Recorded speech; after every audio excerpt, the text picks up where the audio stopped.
I really love what you said just now, Dr. Harris, particularly thinking about Black future and centering Black women, and it opens up a space to think about what does it mean to queer the future.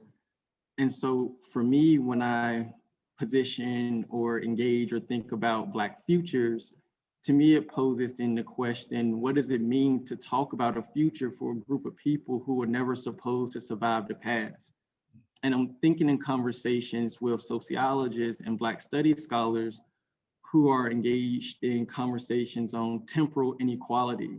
So if we're thinking about the future as being part of a construct of time, and then so we can think about then certain forms of temporal inequality, such as how history is often calibrated or told by white logics. Black people get written out of time. Or think about how Black folks have had to work twice as hard to get equal or less than whites, right? We lose time.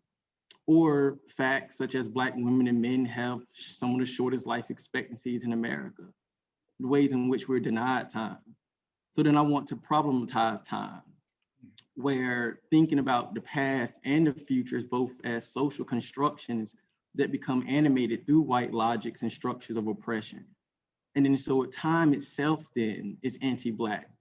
Black future then is a critique of both how we remember the past, where society would tell us that Black people are ahistorical and never move towards a future. And also it allows us to chart new possibilities of what may come. So as a trap music scholar, I center my engagement on performance.